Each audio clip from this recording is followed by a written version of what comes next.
November 23, 1942.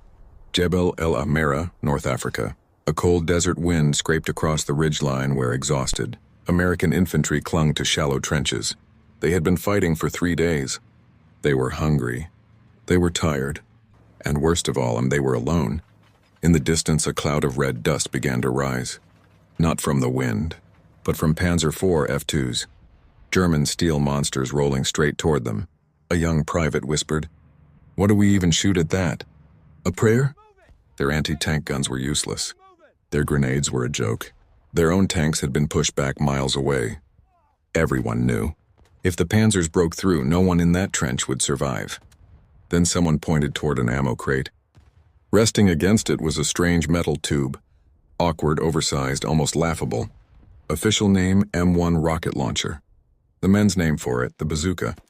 A weapon that the Ordnance Corps itself had mocked as a dangerous, unreliable pop gun. "One shot, Sergeant. That damn pop gun is all we've got. You're the best we have. Can you do it?" Sergeant John Halloway exchanged a glance with PFC Tom Blake. Blake nodded, not out of bravery, but because between life and death there was no choice left. They crawled forward through blistering sand. Each foot gained against the instinct to run. Ahead of them, the Panzer's long 75mm gun swept slowly across the battlefield like a predator searching for a heartbeat. 150 yards. The Panzer halted. Its cannon rotated directly toward the American line. If it fired first, the entire platoon would vanish in an instant. Halloway steadied the awkward tube, aiming at the only hope they had, the thin side armor. He exhaled and squeezed the trigger. A weak whoosh, a small flash, then silence. For a heartbeat, nothing. Then the impossible. A jet of searing fire punched through the Panzer's hull. The turret blew upward like the lid of a pressure cooker. Oily black smoke billowed skyward. The two soldiers stared in disbelief. They, two riflemen with a 13-pound tube, had just killed a 20-ton tank. But there was no cheering. No celebration. Only action. They reloaded.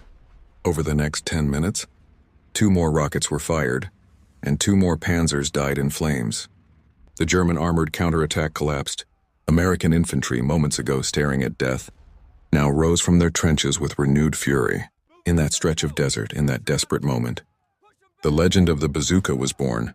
It proved that wars aren't won by steel alone. Sometimes it is the courage of 2 exhausted, terrified men that turns the tide of a battlefield.